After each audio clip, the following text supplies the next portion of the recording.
Hello class, मैं पूजा विद्या creators academy में आप सबका स्वागत करती हूँ। क्लास आज फिर हम लोग संस्था टॉपिक पे आगे चर्चा करेंगे। हम लोग संस्था में इसकी अर्थ, परिभाषा और विशेषता ये तीनों हम लोग देख चुके हैं इसके पिछले वाले लेक्चर में।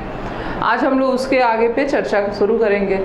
तो हम लोगों ने ये देखा कि संस्था जो है नियम कानून कार्य प्रणालियों को कहते हैं, और संस्था जो है समिति और संस्था दोनों एक दूसरे से काफ़ी जुड़े हुए हैं। जहाँ भी समिति है वहाँ संस्था भी पाई जाती है, क्योंकि संस्था जो है नियम कानून और कार्य प्रणालियों को कहते हैं। यहाँ तक तो आप लोगों को बात समझ में आ गई थी, और संस्था की विशेषता भी आप लोगों को समझ में आ गई थी कि पहले विचार बनता है, फिर एक निश्चित उद्देश्य होता है, अमूर्त होता है, फिर सामूहिक कल्याण की भावना इसमें जुड़ी होती है। ये सारी चीज़ें आप लोगों ने इसकी विशेषता में भी देख लिया है। अब हम लोग जो है देखिए इसमें रह क्या गया है। अभी आप लोगों को समिति और संस्था का अंतर समझना है, और संस्था के प्रकार समझने हैं। संस्था का जो महत्व है या प्रकार है उसको समझना है, और उसके बाद से संस्था का उद्विकास हमें समझना है कि संस्था बनता कैसे है, क्या प्रक्रिया है उसके बनने की। और इसके अलावा हम लोग से जो क्वेश्चन पूछा जाता है कि कौन सा समिति है और कौन सा संस्था है, तो वो एक टॉपिक रह गया है। ये सब समझ लेने के बाद हम लोग का संस्था चैप्टर कंप्लीट हो जाएगा। तो अभी हम लोग समिति और संस्था में अंतर तो देखेंगे, लेकिन उसके पहले हम लोग संस्था के प्रकार देख लेते हैं। तो ये संस्था के प्रकार में जब हम देखेंगे तो हम ये समझ जाएंगे। देखिए क्वेश्चन जो बनता है ना संस्था और समिति से, तो वो जो मैं ये पेज लेके आई हूँ यहीं से बनता है। तो इस पेज में मैं आप लोगों को बताने वाली हूँ कि कैसे किसी एक ही संस्था को के एक पार्ट को हम समिति और एक पार्ट को संस्था कहते हैं, क्योंकि क्वेश्चन यहीं से बनता है जहाँ पे आपको कन्फ्यूजन क्रिएट हो। और जहाँ से क्वेश्चन बनते हैं वो एक पेज पे है जो कि मैकारन पेज ने बनाया, मैकारन पेज द्वारा वो बनाया गया है। उन्होंने समझाने का जो प्रयास किया है तो वही मैं लेके आई हूँ। तो उसको समझ लेने के बाद आप लोगों को समिति और संस्था से रिलेटेड जो कन्फ्यूजन होता है और क्वेश्चन गलत होता है वो गलत होना बंद हो जाएगा। तो आप लोग ध्यान से सुनिएगा इस लेक्चर को। और उसके बाद से संस्था चैप्टर में आई थिंक आपको कोई परेशानी होनी नहीं चाहिए, क्योंकि आप जब इसकी विशेषता समझ लेंगे, समिति संस्था में अंतर समझ लेंगे, समिति और संस्था में जो बारीक अंतर मैकारन पेज ने एक ही प्रकार के रूप में, एक ही संस्था के रूप में जो थोड़ा सा माइनर डिफरेंस को उन्होंने बहुत अच्छे से समझाया है, वो चीज़ें जैसे ही आप समझेंगे आपका पूरा ये चैप्टर ही क्लियर हो जाएगा। ठीक है, तो आइए अब हम लोग देखते हैं संस्था के प्रकार। ठीक, देखिए इसमें जो है ये बताया किसने, मैकारन पेज ने। ठीक है, ये है किसका, तो मैकारन पेज का है।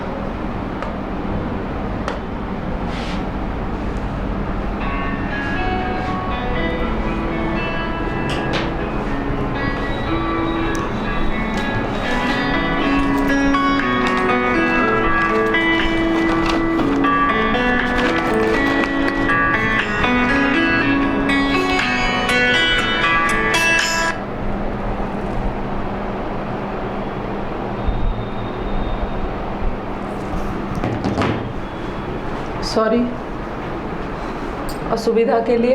देखिए हम लोग क्या चर्चा कर रहे थे, समिति के हितों के बारे में, संस्था के बारे में हम लोग बात करेंगे इसमें। तो यहाँ देखते हैं कि मैकारन बताते हैं कि जहाँ कुछ विशिष्ट हितों को लेकर समितियाँ बनाई जाती हैं वहाँ उनके कार्य संचालन की दृष्टि से कुछ संस्थाएं भी विकसित हो जाती हैं। यानी कि समिति और संस्था साथ साथ अस्तित्व में आ जाते हैं, क्योंकि जैसे ही हम समिति बनाते हैं तो हम जिस पर्पज के लिए बनाते हैं उसके लिए हम नियम कानून भी तो बनाते हैं ना, कि इसको हम ऐसे अचीव करेंगे। तो हम जैसे ही बनाते हैं हम नियम कानून कार्य प्रणाली, तुरंत संस्था वहाँ पे आ जाती है, संस्था बन गया।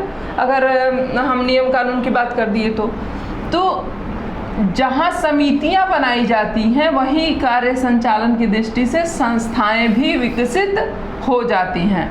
मैकाम पेज के अनुसार प्रत्येक समिति का एक संस्थात्मक पक्ष होता है, जिसके अभाव में कोई भी समिति अपने लक्ष्य की प्राप्ति नहीं कर सकती, क्योंकि लक्ष्य प्राप्ति करने के लिए ही तो समिति बनी है, और लक्ष्य प्राप्त करने के लिए नियम कानून कार्य प्रणाली तो होना चाहिए ना, इसीलिए तो समिति बनाई गई। इसके पहले क्या था, जो लोगों को अपनी आवश्यकता जो पूर्ति करनी थी सब व्यक्तिगत रूप से करते थे, तो इसीलिए तो उस समाज को, उस सोसाइटी को असभ्य कहा गया, क्योंकि जब आप व्यक्तिगत रूप से करेंगे तो सारा काम तो आप खुद नहीं कर सकते ना, जितनी आप अपनी आवश्यकताओं की पूर्ति कर सकते हैं उतनी करेंगे, बाकी आप किसी से छीन लेंगे, किसी को मार के उसका सामान हड़प लेंगे, यही सब चीज़ें तो करके आप अपनी आवश्यकताओं की पूर्ति करेंगे। लेकिन अगर आप समूह से मिल जाएं, एक समिति का निर्माण कर लें और फिर सब लोग मिल के करें तो सबका काम बंट जाएगा, और फिर किसी के भी जो है मतलब फालतू हस्तक्षेप लाइफ में नहीं करनी पड़ेगी, किसी को मारना पीटना ये सारी चीज़ें नहीं होंगी, एक नियम कानून के तहत रह के सारी आवश्यकताओं की पूर्ति हो जाएगी। इसीलिए समिति का निर्माण किया गया। तो समिति जब बना ही लक्ष्य को प्राप्त करने के लिए तो वहाँ नियम कानून तो होगा ही, और जब नियम कानून होगा तभी कोई समिति सक्सेस हो पाएगी। अगर नहीं रहेगा तो फिर वो अपने लक्ष्य को पाएगी कैसे, और जब लक्ष्य को ही नहीं पाएगी तो फिर वो कैसी समिति। ठीक, तो ये बताते हैं कि समितियाँ और संस्थाएं दोनों ही साथ साथ पाई जाती हैं, क्योंकि समितियों का एक विशेष हित होता है और उस विशेष हित को पाने के लिए कुछ नियम कानून बनाए जाते हैं, और जैसे ही नियम कानून बनते हैं वो समिति में संस्था का भी अस्तित्व सामने आ जाता है। ठीक, अब चलिए हम लोग इसके आगे चर्चा करते हैं। हम देखते हैं कि कैसे जो है परिवार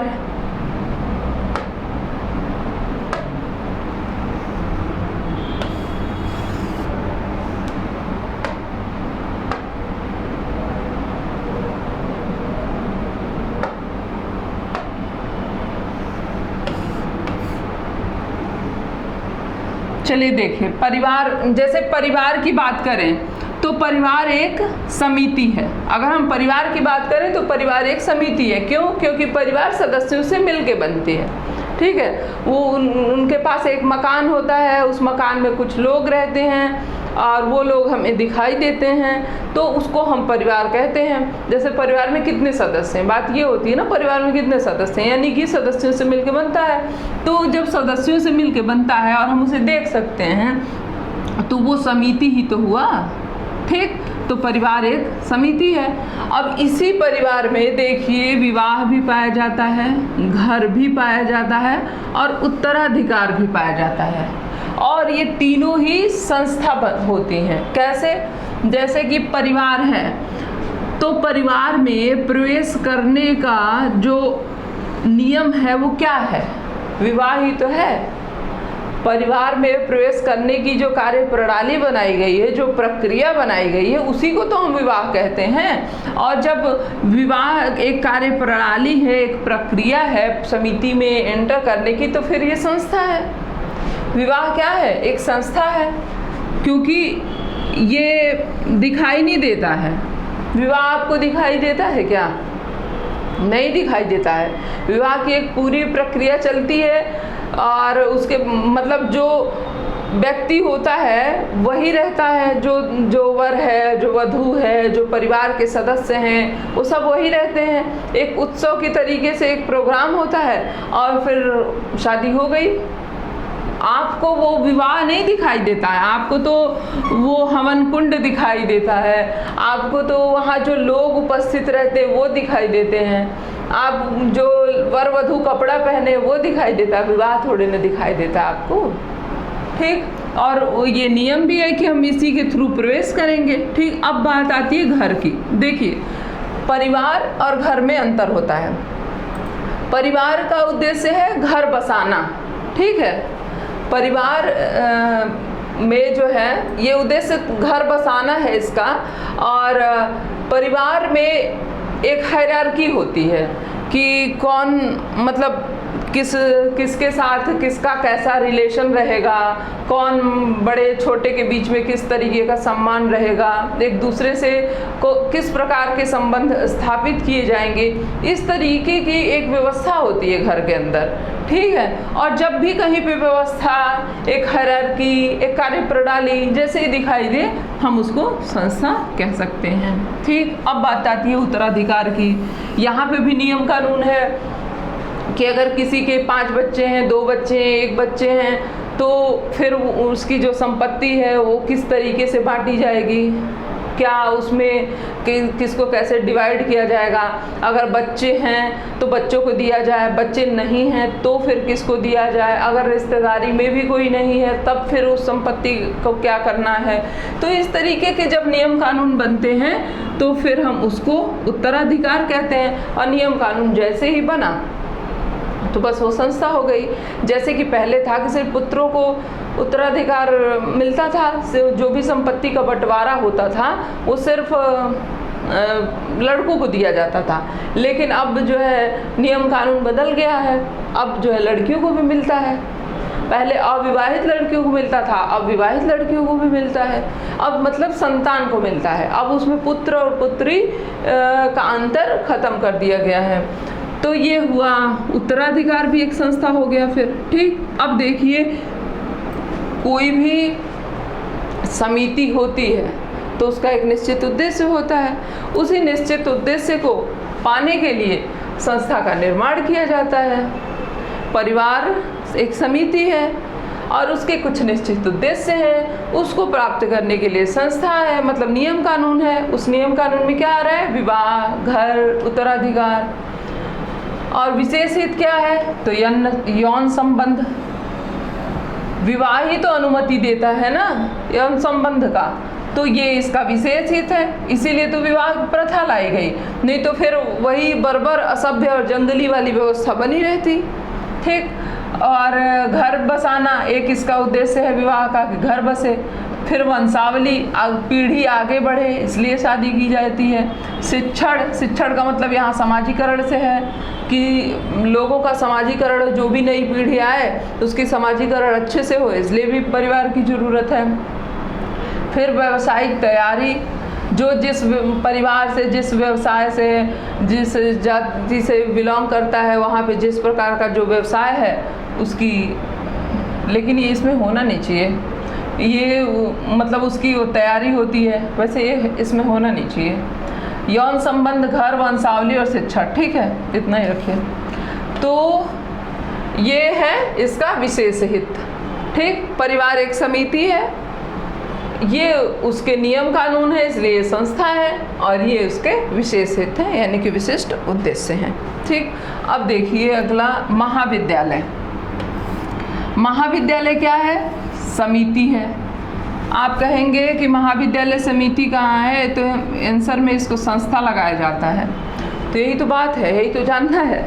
तो महाविद्यालय, जब भी बिल्डिंग दिखाई दे रहा है, कॉलेज का अगर बिल्डिंग दिखाई दे रहा है, वहाँ के टीचर दिखाई दे रहे हैं, वहाँ के बच्चे दिखाई दे रहे हैं, वहाँ पे जो घंटा रखा हुआ बजने वाला वो दिखाई दे रहा है, वहाँ पे जितने भी डेस्क हैं, टेबल है, चेयर हैं, उस सब तक दिखाई दे रहे हैं, वो समिति है, ठीक।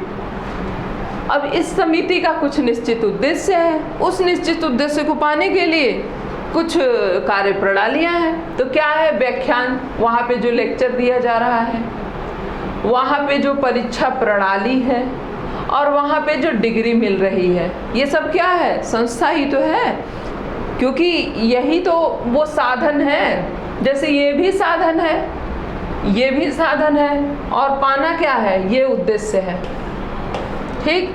और ये जो समिति बनाई गई है वो इस उद्देश्य के लिए बनाई गई है, और ये बीच में नियम कानून आए हैं। आगे जब व्याख्यान दिया जाएगा, मतलब वहाँ लेक्चर दिया जाएगा, वहाँ पे एक परीक्षा प्रणाली रहेगी, परीक्षा लिया जाएगा, फिर वहाँ पे डिग्री दिया जाएगा। तभी तो ये सारे उद्देश्य पूरे होंगे कि हम जो शिक्षण प्राप्त कर रहे हैं, हाँ हमने प्राप्त कर लिया, हम जो भी व्यावसायिक तैयारी कर रहे थे, जो भी हम डिग्री ले रहे थे, वो डिग्री हमें प्राप्त हो गई, हम उस चीज़ को सीख लिए। अगर हम डॉक्टर बनना चाह रहे थे तो हमें वहाँ पे उसकी प्रैक्टिस कराई गई, इंजीनियर बनना चाह रहे थे तो उसकी प्रैक्टिस कराई गई, अगर हम मार्केटिंग में जाना चाह रहे थे तो हमें वहाँ उसकी प्रैक्टिस कराई गई, तो हमारी व्यावसायिक तैयारी हुई। ठीक, ये हमारा हित है और उसके लिए ये संस्थाएं हैं। अब हम बात करते हैं व्यापार। ठीक, देखिए व्यापार ये भी एक समिति है, क्योंकि आपको दिखाई देता है ना, कुछ लोग हैं वो मान लीजिए मिर्च का व्यापार कर रहे हैं, तो आपको वो लोग भी दिखाई देंगे, वो मिर्च भी दिखाई देगा, वो जिस भी बोरे में प्लास्टिक में भरा जाएगा वो भी आपको दिखाई देगा, वो एक जगह से दूसरी जगह जब पहुंचेगा वो भी आपको दिखाई देगा। लेकिन वो कैसे काम अपना कर रहा है, यही तो संस्था है। तो उसकी एक हिसाब किताब की प्रणाली है कि मिर्च का आयात कितने में होगा, उसके बाद से उसकी पैकिंग की जाएगी तो उस पर कितना चार्ज लगाएंगे, अगर फुटकर विक्रेता तक हम सामान को पहुंचा रहे हैं तो फिर उस पर हम कितना चार्ज लगाएंगे, हमारा लास्ट वैल्यू कितना निकलेगा, हम कितने पे उसको बेचेंगे, अंतिम हमारा दाम क्या होगा। उसके लिए हम जो है उस व्यापार प्रणाली को पूरा स्थापित करते हैं कि इसमें कितने सारे लोग शामिल होंगे, किसमें इसमें जो है क्या लाभांश रखा जाएगा, कौन कितना पैसा दे रहा है, कितना पैसा लगा रहा है, उसी हिसाब से उसको लाभ में भी फ़ायदा और नुकसान झेलना पड़ेगा। तो ये सारे जो है एक नियम बन गए। अंश पूंजी, अंश पूंजी का मतलब कि जैसे कि ये लोग नया व्यापार शुरू करे, उसके बाद से ये लोग शेयर मार्केट में शेयर निकाल दिए कि अगर इन लोगों को 10,000 रुपये की ज़रूरत है और ये जो है 10,000 शेयर निकाल दिए, 1-1 रुपये का या 10-10 रुपये का, 100-100 रुपये का, जिस हिसाब से निकाले उस संख्या में लोग शेयर निकाले। तो ये सब जो भी ये सब पूरा बन रहा है कि हम ऐसे पैसे को इकट्ठा करेंगे, हमारा प्रोसेस लाभ और हानि सहने का ये रहेगा, हम अपना हिसाब किताब इस तरीके से रखेंगे, ये जितने भी इसमें नियम कानून घुस रहे हैं, जितने भी कार्य प्रणालियाँ दिखाई दे रही हैं, बस वही तो संस्था है। और व्यापार का उद्देश्य क्या है? तो व्यापार का उद्देश्य लाभ है, लाभ के लिए तो व्यापार करते हैं। ठीक, अब देखते हैं व्यापारिक संघ। देखिए यहाँ से क्वेश्चन बनता है, क्वेश्चन तो खैर ये सब इम्पोर्टेंट ही है। अब हम बात करते हैं व्यापारिक संघ। वो हमेशा पूछ देता है मजदूर संघ क्या है, ठीक है, और ये व्यापारिक संघ है, मजदूर संघ है, आप यही बताएंगे कि ये समिति है। तो ये समिति है। अब ये कैसे काम करती है? तो सामूहिक सौदेबाजी, हड़ताल और धरना। कैसे?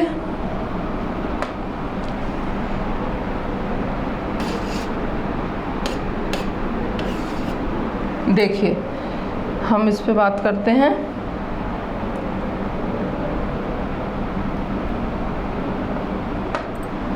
सामूहिक सौदेबाजी, जो वहाँ पे लोग काम कर रहे हैं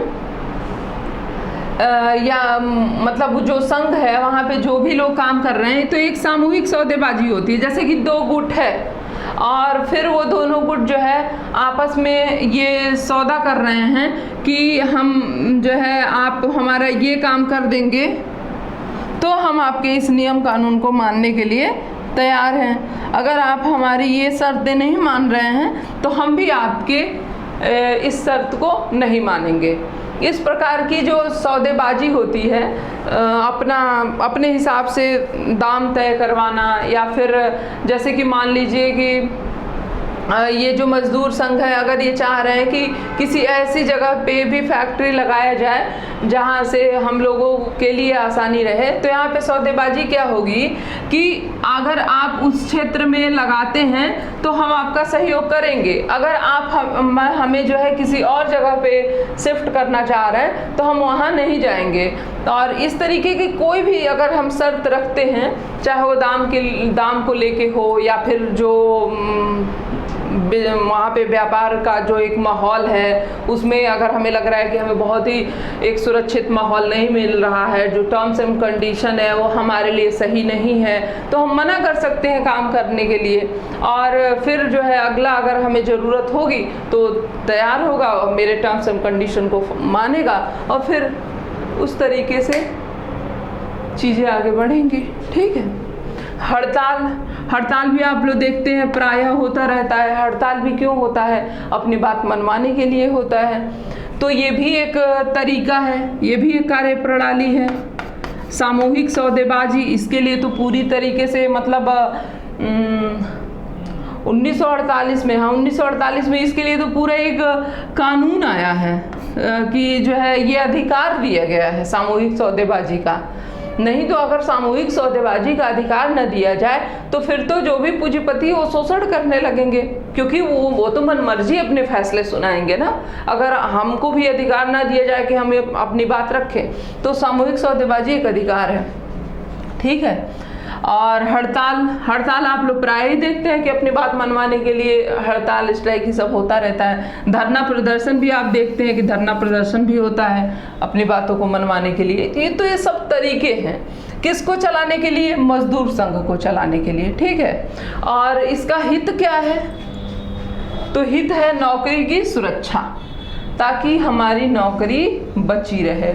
जैसे कि मान लीजिए छटनी हो रही है, अगर जैसे महंगाई बढ़ गई और मंदी की स्थिति आ रही है तो ज़्यादातर जो है फैक्ट्रीज में, कंपनी में छटनी होने लगती है।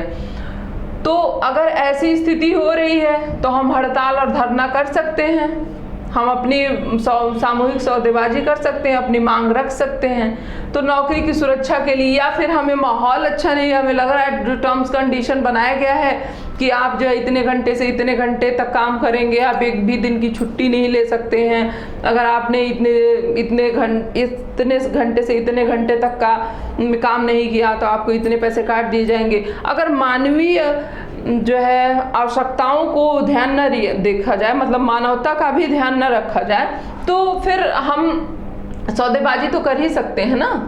तो ये नौकरी की सुरक्षा के लिए भी है कि ये जो भी हमारी संस्थाएं बनी हैं ये हमारे नौकरी की सुरक्षा के लिए, अपनी मजदूरी दरें तय करने के लिए कि हम इतने पे काम नहीं करेंगे, हमारा जो है जो वेतन है उसको 45 मिनट बढ़ाया जाए, जो लेबर रेट है उसको बढ़ाया जाए। ठीक है। कार्य की दशाएं देखिए आ गया, कार्य की जो टर्म्स कंडीशन है वो अगर फेवरेबल नहीं है, नहीं लग रहा है कि एक इंसान को ध्यान में रख के ये टर्म्स कंडीशन बनाए गए हैं, तब भी हम उसका विरोध कर सकते हैं। ठीक है। तो ये हमारे विशेष हित हैं। अब हम आते हैं चर्च या गिरजाघर। देखिए क्वेश्चन आए कि चर्च क्या है, गिरजाघर क्या है, तो आप क्या बताएंगे? समिति बताएंगे। ये कि धार्मिक समिति है, लेकिन है समिति। ठीक। इसके उद्देश्य क्या है? अपने संप्रदाय को आगे बढ़ाना, अपने धर्म को आगे बढ़ाना। ठीक है। ये इसके हित भी हैं, धार्मिक विकास। और देखिए ये काम कैसे कर रहा है। हर जो भी धर्म होता है तो उसके संप्रदाय में एक निश्चित जो है एक होली बुक्स होती हैं, उस होली बुक में जो है पूरे उस संप्रदाय, उस धर्म के बारे में डिटेल में लिखा रहता है कि हम किस तरीके से अपने धर्म को आगे बढ़ाएंगे। तो ये सब क्या है? ये सब धर्म संस्थाएं हैं, क्योंकि ये हमें बता रही है कि हम अपने धर्म का विकास कैसे कर सकते हैं।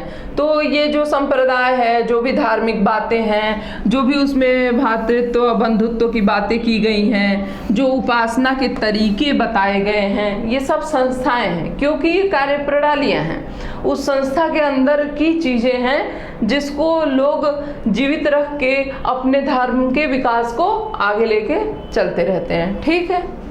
तो ये इसका उद्देश्य क्या है? धार्मिक विकास। तो उपासना के तरीके मैं कल बताई थी ना, पूजा पद्धति क्या है? संस्था है।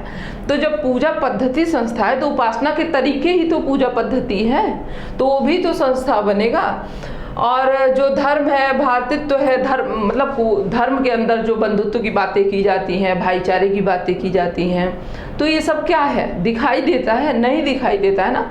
उसको तो हम फॉलो करते हैं, उसको तो अनुसरण करते हैं, क्योंकि ये हमारे धार्मिक ग्रंथों में, हमारे होली बुक्स में लिखे हुए हैं। ठीक, तो ये सब क्या है, सब संस्थाएं हैं। अब हम बात करते हैं राजनीतिक दल की। देखिए क्वेश्चन यहाँ से भी बनता है, राजनीतिक दल क्या है, तो राजनीतिक दल समिति है। ठीक, राजनीतिक दल एक समिति है, और गिरजाघर एक समिति है, मजदूर संघ समिति है। ठीक, मंदिर आए ये भी समिति है। अब इसका क्या हो गया, विशिष्ट संस्थाएं। तो देखिए इसकी विशिष्ट संस्थाएं में क्या आ जाएगा, इसके विशिष्ट संस्था में प्राथमिक इकाइयाँ। ठीक, जो प्राथमिक इकाई मतलब प्रत्येक जो दल होता है, तो उसे जब संस्था का निर्माण होता है तो उसमें शुरुआत में कुछ इकाइयाँ शुरू में बनेंगी ना, छोटी छोटी। ऐसा तो है नहीं कि कोई भी दल या कोई भी संस्था एक बहुत ही बृहद रूप ले लेती है। नहीं, संस्था का विकास हमेशा बहुत स्लो होता है, धीरे मोशन में होता है। ठीक है, तो इसकी कुछ प्राथमिक इकाइयाँ जो शुरू में बनाई जाती हैं, तो वो इसकी एक प्रक्रिया है, कार्यप्रणाली है, वो संस्था में आएगा। जो भी दल के यंत्र हैं, जैसे कि बात करते हैं व्हिप्स एक होता है, कि उसमें जो कोर लोग होते हैं वो इकट्ठा होते हैं और उस पर चर्चा करते हैं। तो इस तरीके की चीज़ें जो राजनीतिक दल के अंदर पाया जाता है, जैसे कि कौन सा प्रतीक की बात करते हैं ना, कि हर पार्टी का एक अपना प्रतीक होता है, एक अपना झंडा होता है, तो वो सब किस में आता है, वो सब संस्था में आता है। ठीक है, जो मंच होता है, जैसे कि प्रत्येक संस्था, प्रत्येक राजनीतिक दल का एक मंच होता है जिसके थ्रू वो अपनी बात रखते हैं। तो साधन ही तो है संस्था, एक कार्यप्रणाली ही तो है। तो राजनीतिक मंच भी तो एक कार्यप्रणाली है। किस चीज़ की, राजनीतिक जो समिति बनी है उसको अपने कार्यों को पूरा करने की। तो ये फिर ये भी तो संस्था हुई। ठीक, राजनीतिक मंच भी संस्था है, दल और यंत्र भी संस्था है, और जो उसकी प्राथमिक इकाइयां हैं राजनीतिक दल की, वो भी संस्था है। ठीक, उद्देश्य क्या होता है, तो उद्देश्य है कि एक कार्यालय की स्थापना की जाए, इसीलिए राजनीतिक दल बनता है, जहाँ पे हमारी पूरे जो भी उद्देश्य है उसको फुलफिल कर लेंगे। तो उसका उद्देश्य होता है राजनीतिक दल का, ये हमारा संस्था हो गया और ये हमारा उद्देश्य हो गया। जैसे कि परिवार का उद्देश्य था घर बसाना, तो उसी तरीके से राजनीतिक दल का उद्देश्य है कार्यालय की स्थापना करना, शक्ति का संचय करना। राजनीतिक दल में होती है ना, क्योंकि राजनीतिक दल क्या है, लोगों के समूहों से, लोगों के मत से मिलके बनता है, तो फिर उसके अंदर शक्ति भी तो है। अगर लोगों का समर्थन नहीं रहे, अगर कुछ लोगों को शक्ति ना दिया जाए, तो फिर व्यवस्था कैसे बनी रहेगी। अगर सबके पास एक जैसी शक्ति रहे तब तो व्यवस्था बन ही नहीं सकती ना, समाज संतुलित रूप से चल ही नहीं सकता है। तो इसलिए शक्ति की भी जरूरत होती है, और शक्ति रहेगी तभी हम सरकारी नीति भी बनाएंगे। तो क्योंकि सरकारी नीति कौन बना सकता है, जिसके पास शासन सत्ता हो, जिसके पास अधिकार हो, और ये सब हमें कैसे मिलता है, ये सब हमें राजनीतिक दल बना के मिलता है। कहीं पे भी किसी भी देश को आप देख लीजिए, कोई देश ऐसा है जहाँ पे कोई राजनीतिक पार्टी ना हो और वो देश बहुत शांतिपूर्ण तरीके से चल रहा है, नहीं हो सकता है, क्योंकि ये पॉसिबल नहीं है। हम तो कार्यालय शक्ति के मतलब शक्ति के संतुलन के लिए, सरकारी नीति के निर्माण के लिए तो राजनीतिक दल का निर्माण करते हैं। ये तो एक समिति है। अब बात करते हैं राज्य, तो राज्य भी एक समिति है। मैकान पेज राज्य को क्या बताते हैं, तो मैकान पेज राज्य को महासमिति कहते हैं। ठीक, इसमें इसका क्या संस्था है, इसकी ये किसके थ्रू काम करता है, तो राज्य के अपना एक विधि विधान होता है, इसके पास एक अपनी वैधानिक संहिता होती है, जैसे कि संविधान, और इसका जो है एक सरकार का स्वरूप होता है, एक हायरार्की पाई जाती है कि इसमें एक प्रधानमंत्री रहेंगे, फिर उनके अंडर में कैबिनेट मिनिस्टर्स होंगे, एक कैबिनेट रहेगा, फिर बहुत सारे और राज्य मंत्री रहेंगे, फिर उस पूरे देश को कई राज्यों में बांटा जाएगा, वहाँ पे सीएम मतलब मुख्यमंत्री बैठेंगे, राज्यपाल बैठेंगे। इस तरीके की जो पूरी एक सरकार का स्वरूप जो बनाया जाता है वही तो संस्था है, क्योंकि इसी के थ्रू तो हम इस अपने उद्देश्य को प्राप्त करेंगे। और जैसे ही हम किसी चीज़ के थ्रू प्राप्त कर रहे हैं और उसमें कार्यप्रणाली है तो बस वही तो संस्था है। ठीक, वैधानिक संहिता का मतलब यहाँ पे किससे ले सकते हैं? संविधान से ले सकते हैं। ठीक, अब देखिए उद्देश्य, सामाजिक व्यवस्था का सामान्य नियमन। सामाजिक व्यवस्था सामान्य तरीके से, संतुलित तरीके से, स्वस्थ तरीके से तभी चल सकती है जब उस देश में, यहाँ राज्य का मतलब देश से समझिएगा, जब वहाँ पे एक देश हो, उसके पास मतलब एक राज्य हो, उस राज्य के पास अपने विधि विधान हो, अपना एक संविधान हो, उस सरकार का अपना एक स्वरूप हो, तो इसके थ्रू, इसी कार्य प्रणाली के थ्रू वो अपनी सामाजिक व्यवस्था का सामान्य नियमन कर सकती है, सामाजिक व्यवस्था को संतुलित रूप से, समान रूप से चला सकती है। ठीक है, चलिए आपको इसमें जानना क्या है, तो आपको इसमें देखना है कि समिति में क्या क्या आता है। देखिए, परिवार जो है समिति है, महाविद्यालय समिति है, व्यापारिक संघ समिति है, चर्च समिति है, राजनीतिक दल समिति है, राज्य एक समिति है। बस मैं 51वें पेज का आए तब वो महासमिति आप लगा देंगे। ठीक है, और उसके बाद से विवाह क्या है? संस्था है। घर क्या है? संस्था है। उत्तराधिकार क्या है? संस्था है। लेक्चर क्या है? व्याख्यान मतलब संस्था है। परीक्षा प्रणाली संस्था है। हिसाब किताब संस्था है। सामूहिक सौदेबाजी, हड़ताल, धरना, राजनीतिक मंच, संविधान, सरकार के स्वरूप, पूजा पद्धति, उपासना के तरीके, ये सब किस में आते हैं? सब संस्था में आते हैं। ठीक है, आई होप कि आप लोग को बात समझ में आ गई हो। अगर नहीं समझ में आई हो तो आप लोग हमें बताइएगा, हम तो यही हैं, हम फिर से समझा देंगे। ठीक है, ऐसे मैं ऐसे समझाई हूँ कि आप लोग को समझ में आ जाएगा। ठीक, तो अब हम लोग आगे चलते हैं, क्योंकि हम लोग संस्था को लगभग समझ लिए। अब जब हम संस्था को समझ लिए तो अब हम लोग संस्था का उद्विकास पढ़ लेते हैं। ठीक है, संस्था का जब हम उद्विकास पढ़ लेंगे तो हमें संस्था और समिति में अंतर बहुत आसानी से समझ में आ जाएगा। तो हम सबसे पहले पढ़ेंगे संस्था का उद्विकास। संस्था का उद्विकास होना चाहिए, संस्थाओं का उद्विकास लिखा है।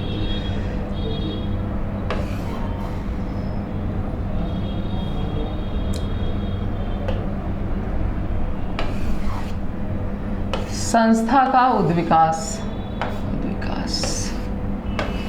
ठीक, देखिए संस्था का उद्विकास हमने जब आप लोगों को बताया था संस्था के बारे में, तो हम साथ में आप लोगों को ये भी बताए थे कि पहली बार संस्था शब्द का प्रयोग स्पेंसर किए थे अपनी बुक फर्स्ट प्रिंसिपल में।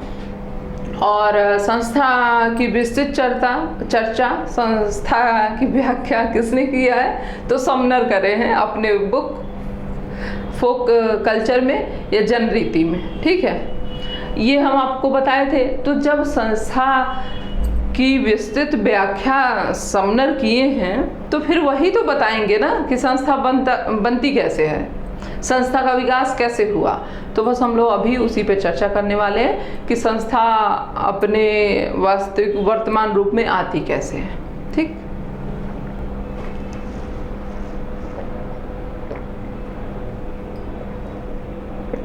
देखिए, आवश्यकता पूर्ति से संबंधित एक उपाय। जैसे कोई व्यक्ति किसी समस्या में है, ठीक, और तो जब वो किसी समस्या में होता है तो उसके मन में एक विचार आता है, एक धारणा आता है कि हम अपनी इस समस्या को इस तरीके से दूर कर सकते हैं। जैसे कि मान लीजिए किसी व्यक्ति को मतलब वो किसी समस्या में घिरा हुआ है। ठीक है, नहीं, इसको हम लोग सती प्रथा से देखे जोड़ के देखते हैं। जब जो है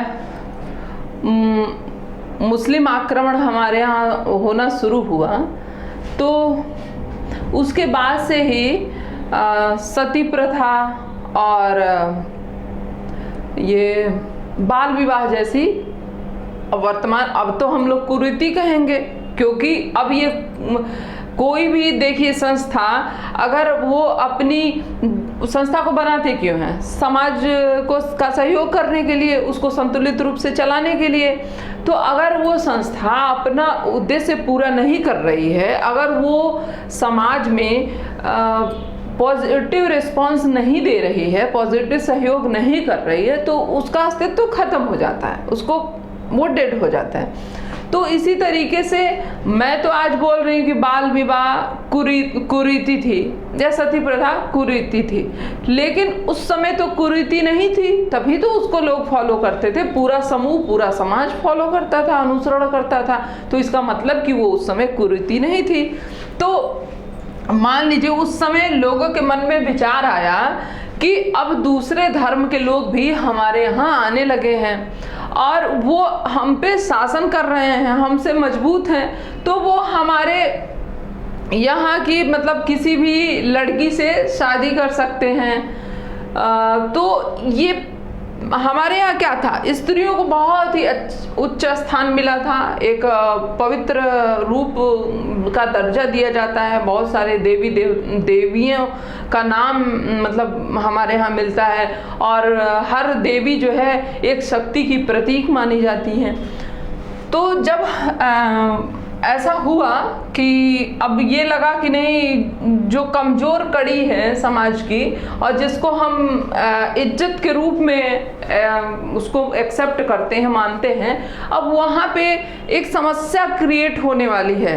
तो हमें हमारे मन में क्या आया, हम एक समस्या में थे, हमारे मन में उधर बुन चल रहा था, तो हमारे मन में एक विचार आया कि क्यों ना हम जो है छोटे पर ही लड़कियों की शादी कर दें, ठीक, ताकि वो एक सुरक्षित घर में चली जाए, वो जो है अपने परिवार में चली जाए और फिर वो सुरक्षित हो जाएगी। क्योंकि हमारे यहाँ शादी भी तो एक बहुत बड़ी बात है ना, कि शादी हो गई कि मतलब कि अब वो उस घर की हो गई और जो पति है वो उसकी सुरक्षा करना अब उसका कर्तव्य है। अब वो उसके घर की आन मान शान मर्यादा सब बन गई। तो फिर क्या हुआ कि अपनी मतलब उसकी सुरक्षा के लिए हमारे मन में विचार आया, जो भी उस समय लोग थे उनके मन में विचार आया कि क्यों ना हम जो है शादी कम उम्र में कर दें। तो फिर उस पे क्या हुआ कि ये सब लोग करने लगे, ठीक है। एक व्यक्ति सोचा और उसने ऐसा किया। फिर क्या हुआ कि उसी विचार की क्रिया की पुनरावृत्ति होने लगी, ठीक। अब जब पुनरावृत्ति होने लगी, मतलब वो हाँ, जैसे मान लो उसकी कई लड़कियां हैं, ठीक है, वो एक की उम्र 12-13 साल में किया, दूसरी की भी किया, तीसरे की भी किया। अब वो उसकी आदत है कि उसकी जितनी बेटियां हैं सबकी शादी जल्दी करेगा। अब क्या हुआ कि उस आदत को सबको लगा कि नहीं ये सही है, उस आदत को पूरा समूह जो है अपनाने लगा और पूरा समूह उस काम को करने लगा। एक ने अपनी बेटी की शादी की, फिर दूसरे ने की, फिर तीसरे ने की, फिर पूरा मोहल्ला, गांव, समाज सब ऐसा करने लगे। जब पूरा समूह ही उसको दोहराने लगा तो फिर क्या बन जाती है, जनरीति बन जाती है, ठीक है। उसी को हम जनरीति कहते हैं। जब उस आदत को, उस कार्य को एक व्यक्ति ना करके पूरा समूह ही करने लगे तो हम उसको जनरीति कहते हैं, ठीक।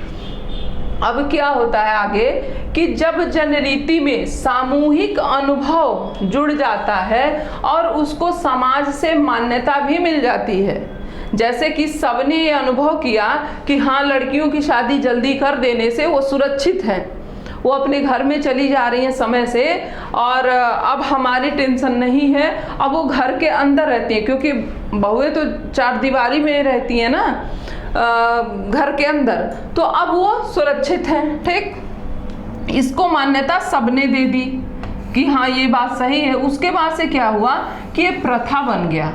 प्रथा मतलब परंपरा बन गया। ठीक है, अब ये परंपरा बन गया।